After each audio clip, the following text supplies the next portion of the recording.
아내가 직장 동료와 바람을 피웠다는 걸 알게 되었다. 그리고 내가 그 현장을 목격했을 때 그녀는 나를 속이려 했다. 나는 올해 37이고 아내 지은은 32이다. 우리는 2018년에 결혼했다. 그보다 몇 년 전 같은 업계에서 일하면서 처음 만났고 서로에게 끌리게 되었다. 나는 그녀를 세상 그 누구보다 사랑했다. 내가 그녀와 결혼한 이유는 내 인생이 완전히 무너졌을 때 그녀만은 내 곁을 지켜줬기 때문이었다. 한동안 연락을 끊었다가 다시 연락하게 되었다. 다시 대화를 시작할 무렵 아버지가 과거의 미제살인 사건으로 기소되었다는 사실을 알게 되었다. 결국 아버지는 감옥에 가게 되었고 문제는 조카 현우를 아버지가 돌보고 있었다는 점이었다. 그 시점에 형은 감옥에 있었기 때문에 내가 유일하게 조카를 맡을 수 있는 사람이었다. 그 모든 상황 속에서도 그녀는 조용히 말했다. 우리 같이 하자. 그 순간 나는 그녀와 결혼해야겠다고 마음먹었다. 그녀는 아이를 가질 수 없을지도 모른다는 진단을 받은 상태였지만 나는 그래도 그녀와 결혼하고 싶었다. 나는 원래부터 아버지가 되는 꿈이 있었지만 그 꿈조차 기꺼이 포기할 생각이 들 정도로 그녀를 사랑했다. 그 시기는 정말 고통스러웠지만 나는 그녀와 함께라는 사실 하나로 충분했다. 나는 확실하고 단단한 무언가를 원했다. 우리는 최고의 친구였고 수많은 시련을 함께 이겨냈다. 세상 그 어떤 일도 함께라면 이겨낼 수 있을 것 같았다. 어느 주말 나는 그녀에게 청혼했고 그 다음 주에 믿을 수 없게도 그녀가 임신했다는 소식을 들었다. 우리는 금방 가족이 되었다. 지금 돌아보면 나는 사실 약혼 기간을 길게 가져서 잠시 이별했던 시간 동안 생긴 문제들을 제대로 정리하고 싶었다. 하지만 현실은 그렇게 여유롭지 않았다.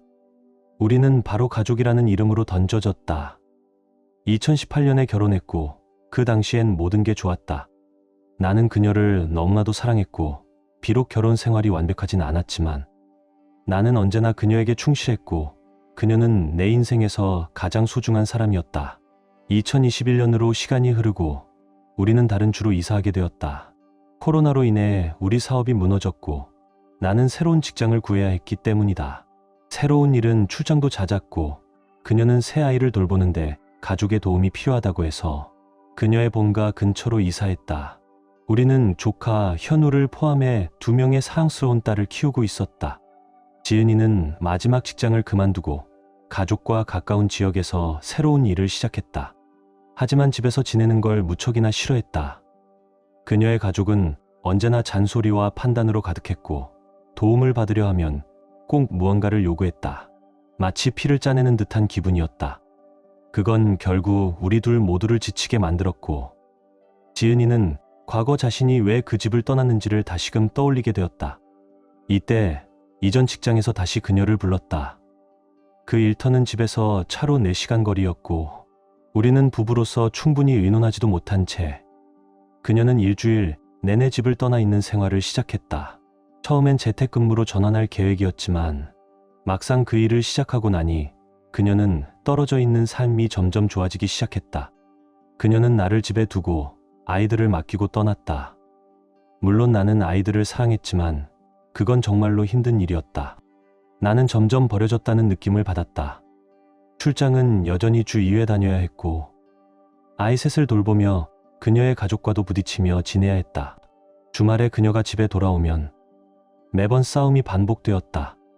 나는 정말 도움이 필요했고 가족이 함께하는 시간이 필요했지만 그녀는 돌아와서도 나와 시간을 보내기보다는 오히려 오빠나 친구들과 외출하곤 했다.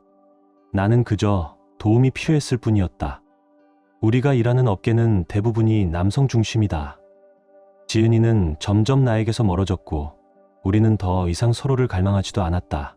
지난 여름 우리는 그녀가 일하는 지역으로 이사를 갔다. 그곳에서의 시간이 그녀를 바꿔놓았다. 지은이는 키가 크고 금발에 아름다웠다. 그런 그녀는 늘 남자 동료들이나 고객들로부터 관심을 받았다. 그 중에 33 된 남자 동료가 있었다. 같은 업계에서 일하며 전부터 알고 지낸 사람이었다. 나는 그를 좋아했다. 그와의 모든 거래는 순조로웠고 그는 도덕적인 사람이라고 스스로 말하곤 했다. 나는 전혀 위협을 느끼지 않았다. 게다가 그는 지은이의 이상형도 아니었기 때문이다. 우리가 이사한 이후 나는 지은이를 행복하게 만들기 위해 온갖 노력을 했다. 그녀의 말을 들어주고 정서적으로 지지해주고 내 수염을 칭찬해주는 그녀에게 웃어주며 집안일도 도맡아 해보았다. 하지만 어떤 노력도 소용없었다. 결국 우리는 솔직하게 마주 앉아 우리 관계를 지키기 위해선 상담이 필요하다는데 동의했다. 우선 각자 개인 상담부터 시작하자는 결론을 내렸다. 지은이는 온라인 상담사를 선택했고 나는 그게 최선은 아니라고 생각했지만 그녀가 원했던 방식이었기에 따르기로 했다. 어느 날 그녀는 내게 물었다. 이번 주 후반에 무슨 일정 있어? 나는 대답했다. 출장은 없고 재택근무할 거야. 그러자 그녀는 말했다. 그날 나 혼자 집에서 일하고 싶어. 공간이 좀 필요해. 카페에서 일할 수 있을까? 그날 그녀는 상담 일정도 있다고 했다. 나는 그래, 알겠어라고 답했다. 우리는 늘 안전을 위해 위치 공유를 하고 있었다. 하지만 최근 몇 주간 그녀의 위치가 몇 번이나 갑자기 꺼지곤 했다. 그날 오후 상담이 있다고 하면서도 위치 공유 문제는 그녀 핸드폰 문제라고 설명했다. 그녀는 내 위치는 잘 보이는지 확인했고 직접 전화까지 걸어 확인했다. 그 순간 뭔가 수상하다는 느낌이 들었다. 나는 괜찮아? 하고 물었고 그녀는 응, 아무 문제 없어라고 말했다. 나는 내 위치 공유를 껐다. 그로부터 15분 뒤 그녀가 메시지를 보냈다. 왜 너 위치가 안 보여? 나는 말했다. 아마 내 폰도 너처럼 문제가 생긴 것 같아. 아마 내 폰도 너처럼 문제가 생긴 것 같아. 그녀는 또 물었다. 아직 카페에 있어? 나는 응이라고 대답했다. 그러자 그녀는 2시간 후에 와도 되라고 했다. 그 순간 나의 직감이 강하게 울렸다. 나는 카페를 나섰다. 그리고 그녀의 위치가 집이 아니라는 걸 확인하고 곧장 차를 몰고 집 근처로 갔다. 조용히 거리 끝에 차를 세웠다. 5분 후 나는 봤다. 지은이와 민재가 함께 차에서 내려 우리 집 안으로 들어가는 모습을.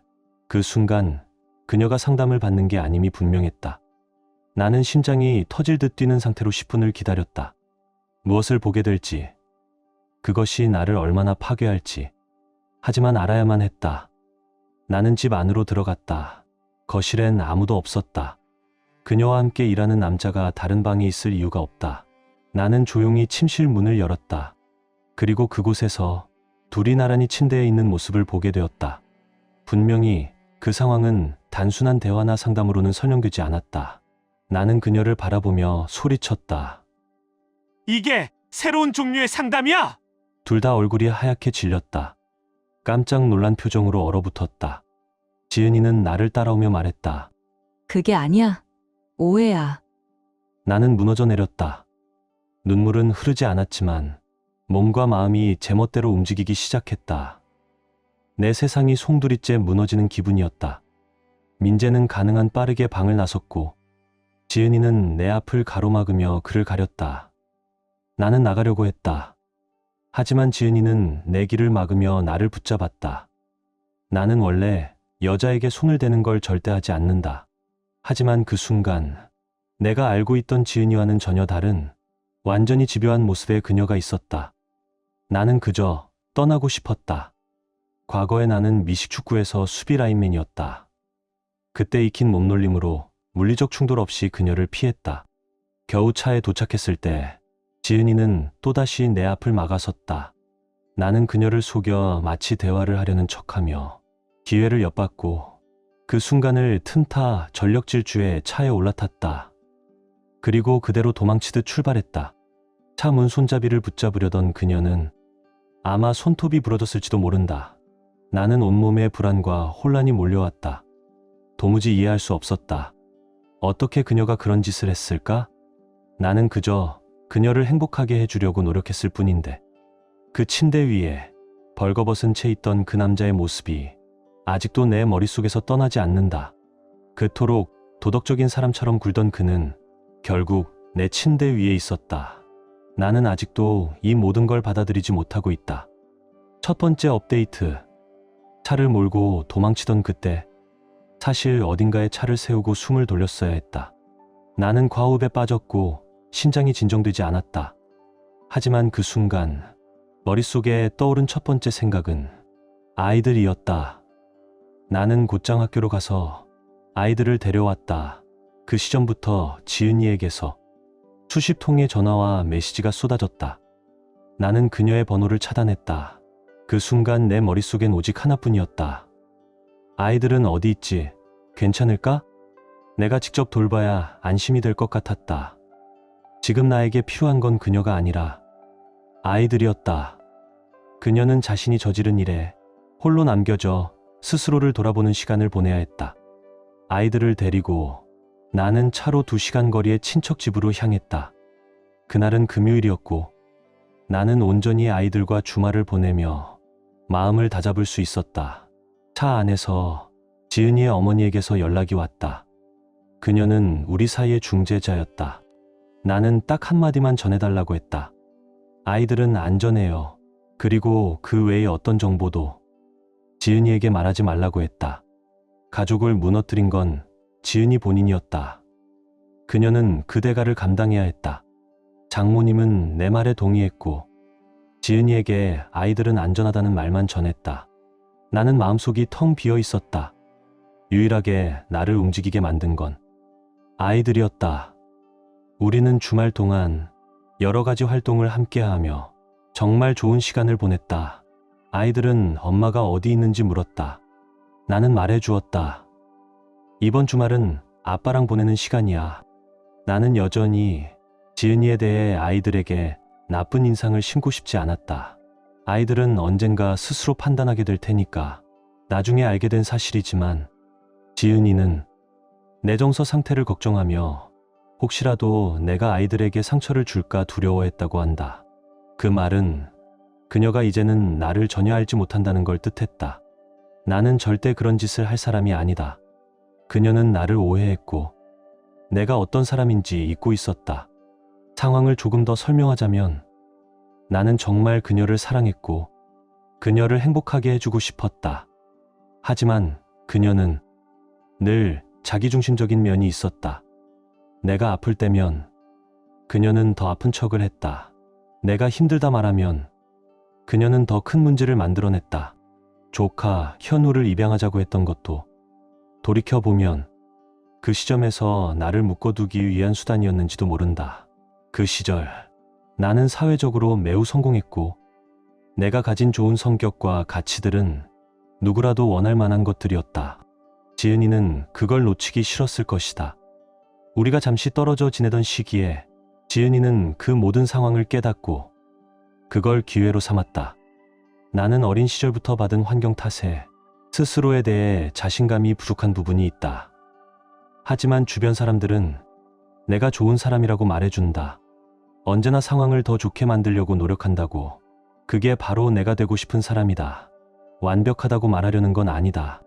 나도 당연히 문제도 있고 부족한 점도 많다. 분명히 나에게도 문제가 있었다. 그렇지만 나는 언제나 모든 사람과 모든 상황을 더 좋게 만들고자 노력해왔다.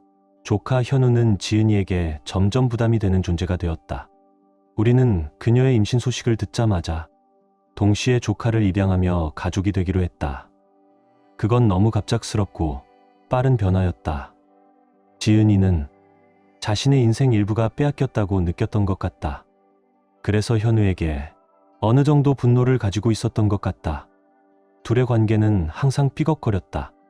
현우가 하는 일마다 지은이 눈에는 늘 틀린 일이었다. 나는 지금도 그 관계로 인해 현우의 마음에 상처가 남았을 거라 생각한다. 나는 늘 그저 어린아이일 뿐인 현우를 계속해서 변호해야만 했다. 물론 아이에게도 분명 문제가 있었다. 그래서 우리는 아이가 적절한 치료를 받을 수 있도록 노력했다. 하지만 어린아이를 정신건강 시스템에 연결하는 건 결코 쉽지 않다. 시행착오의 연속이고 시간도 오래 걸리는 과정이다. 나는 이 모든 상황에 양쪽 입장을 보려고 노력했지만 결국 나는 늘 그 중간에 끼어 괴로워할 뿐이었다. 민재에 대한 소식도 조금 전하자면 그는 유부남이고 아이들도 몇 명 있다고 들었다. 같은 업계에서 여전히 일하고 있다. 나는 아직 무엇을 해야 할지 확신이 없다. 하지만 그 남자가 우리 침대 위에 있었던 그 순간 그의 이중적인 모습이 자꾸 떠오른다. 지금 나는 그가 나를 모든 SNS에서 차단했다는 것도 알고 있다. 아마도 자신의 아내가 이 사실을 알지 못하게 하려는 대응일 것이다. 하지만 내가 집에 들어가기 전 차 안에서 있었던 10분 동안 나는 혹시를 대비해 그의 아내에게 연락할 수 있는 방법을 찾아냈다.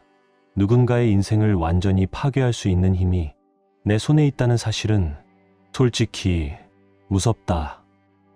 하지만 그게 옳은 일이라면 나는 그걸 할 것이다.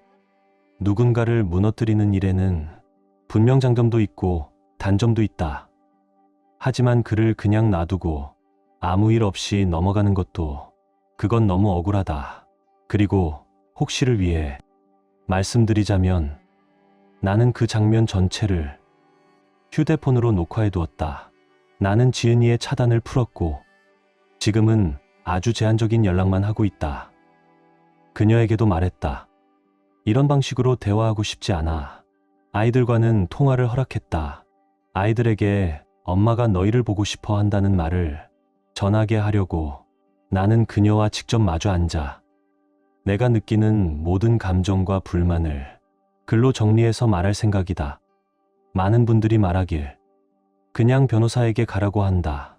그리고 아마 그게 결국 내가 가야 할 길일 것이다. 하지만 나는 그 대면이 내 마음을 정리하고 앞으로 나아갈 방향을 찾는데 도움이 될 거라고 믿는다. 또 다른 조언으로는 아이들의 친자 확인 검사를 해보라는 말도 있었다. 하지만 나는 정말 의심할 여지 없이 그 아이들이 내 자식이라는 확신이 있다. 그 아이들은 나를 쏙 빼닮았고 시간 계산도 정확히 맞아떨어진다. 심지어 우리 셋은 같은 부위에 같은 모반점이 있다. 머리카락 색도 그렇고 처음부터 전혀 의심할 이유가 없었다. 나는 진심으로 믿고 있다. 그녀는 나를 사랑했거나 적어도 나라는 사람의 이미지를 사랑했을 거라고. 그 모든 걸 그녀가 일부러 망치지는 않았을 거라고. 하지만 우리 모두를 위해 혹시라도 모를 가능성을 닫기 위해 검사는 받을 생각이다. 완전히 확인하고 모든 돌을 뒤집어 보는 것. 그게 지금 내 방식이다. 지금까지 나에게 정말 좋은 조언을 해준 몇몇 절친들이 이번에도 내게 말했다. 충동적으로 행동하지 않은 건 정말 잘한 일이야. 사실 그 영상 하나면 지은이와 민재 둘 다 완전히 무너뜨릴 수 있다. 하지만 그게 내 아이들에게 어떤 영향을 줄까? 결국 이 일은 어떤 식으로든 앞으로의 방향을 정하게 될 것이고 나는 그 조건을 어떻게 설정할지 고민 중이다. 나는 지은이와 다시 이어지고 싶은 생각은 없다. 나는 단지 아이들을 위해 가장 현명한 방향을 찾고 싶을 뿐이다. 두 번째 업데이트. 많은 사람들이 내게 순진하다고 말한다. 왜 감정적으로 분노하지 않느냐며 날 심플하고 부르기도 했다. 하지만 나는 복수란 건 계획적으로 이성적으로 해야 진짜 강력한 효과가 있다고 늘 믿어왔다. 그리고 마침내 지은이와 마주 앉았다. 그녀와 민재는 각자 자신을 방어하려고 최대한의 태세를 취하고 있었다. 하지만 나는 이미 주도권을 쥐고 있었고 무엇을 해야 할지도 명확히 알고 있었다. 우선 나는 집에서 친자 확인 검사를 진행했다. 아이들 모두 분명히 내 아이들이었다. 온라인 커뮤니티에서 여러 억측들이 오가면서 나 역시 잠시 흔들렸지만 결국 진실을 직접 확인했다. 내가 집에 도착했을 때 지은이는 가장 먼저 안 와도 될까? 라고 물었다.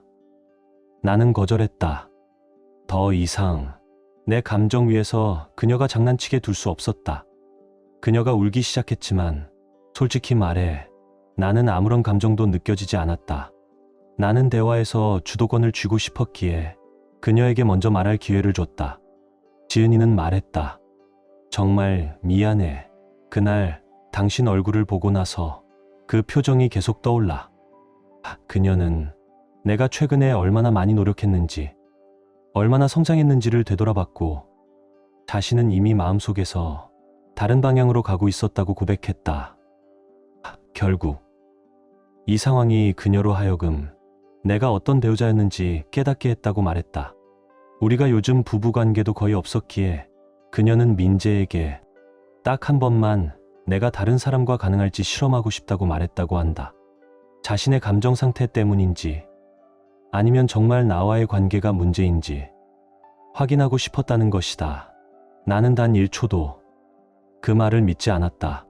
그녀는 내가 그 장면을 영상으로 찍은 걸 알고 있었고, 그걸 어떻게 할 거야? 라고 물었다. 우리가 같은 업계에 있다 보니 영상이 공개되면 평판이 완전히 무너질 수 있다. 그때 나는 깨달았다. 앞서 그녀가 했던 사과라는 것도 결국 이 상황을 막기 위한 전략일 뿐이었다. 지은이는 자기중심적인 성향이 강했다. 그녀가 정말 걱정했던 건 내 감정이나 결혼이 아니라 결국 자신의 이미지였다. 그녀가 그 영상 어떻게 할 거냐고 물었을 때 그건 내게 모든 걸 말해줬다. 그녀는 내게 부탁했다. 민재는 회사에서 곤란한 일 당하면 안 돼. 그 사람도 가족이 있잖아. 이건 내 결정이었고 내가 그를 설득해서 온 거야. 그는 한 번만 그럴 수 있을까 생각한 거였어. 하지만 나는 단호히 말했다. 진짜 도덕적인 남자라면 그런 제안을 받았을 때 단호히 거절했어야지. 직장에서 관계가 생길 수 있다는 거, 그건 나도 이해해. 하지만 넘지 말아야 할 선이 있다는 것도 우리는 안다. 그 침대 위에 민재도 함께 있었다. 그 순간 나는 참을 수 없을 정도로 화가 났다. 그리고 또 한 번 내가 얼마나 그녀의 인생에서 우선순위가 아니었는지를 통감했다. 하지만 나는 이제 아이들을 가장 먼저 생각해야 했다. 나는 반드시 나 자신과 아이들을 보호할 수 있는 올바른 절차를 밟아야 한다고 생각했다. 나는 지은이에게 분명히 말했다. 민재는 당장 직장을 옮겨야 해. 우리 업계는 워낙 좁으니까. 그 경력이라면 다른 데 금방 구할 수 있어. 그가 그렇게 하지 않는다면 이 영상은 그의 회사와 아내에게 갈 거야. 그녀는 진실을 알아야 해. 지은이는 말했다. 내가 그런 요구는 못하겠어. 나는 대답했다. 그 결정은 너희 둘이 함께 내린 거야. 그런데 모든 걸 아무 일 없이 덮자고 세상이 그렇게 돌아가진 않아. 지은이는 덧붙였다. 지금은 민재랑 말도 안 해. 그 일 때문에 서로 등을 돌렸어. 그 사람은 날 원망하고 있어. 나는 말했다. 그럼 회사에서 만나면 되겠네. 잠깐 불러서 얘기해. 그건 내 문제가 아니야. 그리고 나는 본격적으로 말했다. 너 당장 나가서 살 집을 찾아야 해. 지은이는 울먹이며 말했다. 나 갈 데가 없어. 나는 단호히 말했다. 그건 내 문제가 아니야. 나는 아이들을 다른 친척 집에 데려가고 싶지만 지금 다니는 학교가 가까워서 그렇게 할 수 없어. 이 근처엔 직계 가족도 없다. 그러니까 떠나야 할 사람은 너다. 나는 증거를 쥐고 있다. 왜 내가 집을 떠나야 하지? 왜 민재는 직장도 지키고 가정도 유지하게 놔둬야 해? 나는 아무 잘못도 하지 않았고 이런 대우를 받을 이유가 없어. 지은이는 정말 모르겠어. 어떻게 해야 할지. 라고 말했다. 나는 말했다. 그건 역시 내 문제가 아니야. 나는 그녀에게 말했다. 내가 가진 자기애적 성향 때문에 나는 정신적으로, 감정적으로 너무 힘들었어. 그녀는 반드시 이 말을 들어야만 했다. 왜냐하면 그런 사람들은 자신이 뭘 잘못했는지도 모르고 항상 남 탓만 하니까 나는 말해야 했다. 내가 겪은 모든 것을. 그녀가 더 나은 사람, 더 나은 엄마가 되기 위해서라도 그건 반드시 필요했다. 그리고 나는 마지막으로 말했다. 이제 나는 내 친구가 아니야. 과거처럼 내가 힘들 때마다 내게 기대려 하지 마. 지은이는 내가 문제 해결을 잘한다는 걸 알고 있었고, 늘 자신의 문제를 내게 떠넘기며 감정적으로 조종하려 했었다. 나는 그 말을 끝으로 그녀에게 이제 나가줘라고 했다. 그녀는 아무 말도 하지 못했다. 내 계획은 민재의 아내에게 이 사실을 알리는 것이다. 하지만 그 전에 민재가 직장에서 먼저 나가야 한다. 아이들에게 더 큰 영향을 주지 않기 위해서다. 나는 지은이의 일자리를 위태롭게 하고 싶진 않다. 하지만 내 요구를 받아들이지 않는다면 그건 전적으로 그들의 선택이고 그들은 그 결과를 감당해야 할 것이다. 나는 이미 변호사에게 연락을 취했고 이번 주 중으로 만날 예정이다.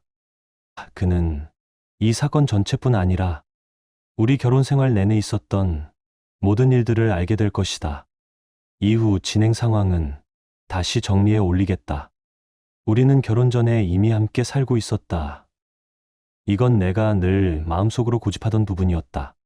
결혼이라는 큰 결정을 내리기 전에 서로를 제대로 알아가는 시간이 필요하다고 믿었기 때문이다. 그때 당시 아내와 결혼하는 것이 가장 좋은 선택처럼 느껴졌다. 우리는 더 좋은 아파트로 이사했고 각자의 직장에서 성공을 이어갔으며 심지어 반려견까지 키우게 되었다. 사실 반려견을 원한 건 아내였다. 하지만 결국엔 그 개를 거의 전적으로 돌본 사람은 나였다. 물론 오해는 하지 말아달라. 나는 동물을 정말 사랑하고 그 아이를 돌보는 것도 즐거웠다. 하지만 그 품종은 꽤나 까다롭기로 유명했고 그걸 원한 건 아내였다. 그녀는 나에게 분명히 약속했다. 강아지 돌보는 건 내가 반 이상 할게. 진짜야. 하지만 현실은 내가 전체의 90% 이상을 감당했다. 지금 생각해보면 그게 바로 첫 번째 경고 신호였는지도 모른다. 그녀는 책임이라는 걸 너무나 쉽게 밀어버릴 수 있는 사람이었다. 그럼에도 불구하고 나는 그저 최선을 다해 감당했다. 왜냐하면 그때 나는 여전히 아내를 미치도록 사랑하고 있었기 때문이다. 그런데 아내가 직장에서 승진한 이후부터 무언가 조금씩 변하기 시작했다. 하지만 그 변화는 결코 좋은 쪽이 아니었다. 그녀는 이제 3명의 부하 직원을 관리하게 되었고 그 책임감으로 인해 많이 힘들다는 걸 이해는 했다. 하지만 왠지 그 이상 무언가가 있다는 느낌이 들었다. 내가 무슨 일이냐고 물어볼 때마다 그녀는 항상 이렇게만 대답했다. 요즘 일이 너무 많아. 스트레스가 엄청나. 그리고 미안하다며 사과하곤 했다. 나는 그녀의 말을 믿고 싶었다. 그래서 애써 믿었다. 모르면 마음이 편하다는 말처럼 나는 그렇게 모르는 척하며 1년 가까이 스스로를 속였다. 어느 날 나는 아내를 깜짝 방문하기로 결심했다. 조금 일찍 퇴근하게 되었고 우리 둘만의 로맨틱한 시간을 만들 수 있겠다 싶었다. 회사에 도착했을 때 직원들은 그녀가 점심을 먹으러 나갔다고 말했다. 내가 미리 연락하지 않은 내 잘못이니 나는 그냥 다시 차로 돌아갔다. 그런데 차에 타려던 순간 아내가 한 남자와 함께 건물 안으로 들어가는 모습을 보게 되었다. 그 남자는 나보다 훨씬 젊어 보였고 아마도 그녀의 부하 직원 중 한 명일 것이다. 그 장면에서 나는 두 눈을 의심할 수밖에 없었다. 아내는 그 남자와 너무 다정하게 손이 닿을 듯 가까이 있었고 깔깔 웃으며 마치 상사와 부하 직원 사이라기보다는 연인 같아 보였다. 나는 그들이 건물 안으로 들어가는 걸 지켜봤다. 그리고 아무리 잊으려 해도 그녀의 그 행복한 표정이 머릿속을 떠나지 않았다. 그녀는 이제는 나를 그렇게 바라보지 않는다. 이런 말을 하는 게 가슴 아프지만 그게 진실이었다. 나는 그녀에게 무슨 일이냐고 직접 묻고 싶었다. 하지만 그녀가 진실을 말해줄 거라 믿기 어려웠다. 그래서 그녀가 샤워하는 동안 그녀의 핸드폰을 몰래 확인했다. 핸드폰에는 언제나 진실이 담겨 있다. 그녀의 메시지함은 그 남자와의 불륜 증거로 가득했다. 나는 모든 메시지를 내 폰으로 복사해 두었다. 순간적인 충동이었지만 그녀가 샤워를 마치고 나오면 내가 이걸 증거로 삼아 이야기할 수 있도록 준비했다. 그리고 나는 말했다. 당신이 외도하고 있다는 거 다 알고 있어. 변명하지 마. 이미 전부 알아버렸으니까. 그녀는 깜짝 놀랐다. 내가 핸드폰을 몰래 봤다는 것에 분노하며 어떻게 내 신뢰를 저버릴 수 있어? 라며 소리쳤다. 하지만 진짜 말도 안 되는 건 그녀 쪽이었다. 배신한 건 바로 그녀였다. 처음 바람을 피운 건 그녀였다. 그런데 나에게 화를 낼 듯한 표정으로 주먹이라도 날릴 것처럼 보이더니 그녀는 그대로 욕실로 들어가 문을 닫았다. 솔직히 말해, 우리가 계약 만료까지 한 달밖에 남지 않았다는 사실이 그 순간 너무 다행이었다. 왜냐하면 그 며칠 후로 우리의 결혼은 사실상 끝났기 때문이다. 나는 충격에 빠졌고 결혼이 무너졌다는 현실을 받아들이는 데 시간이 걸렸다. 충격이 조금 가라앉은 후 깊은 슬픔이 밀려왔다.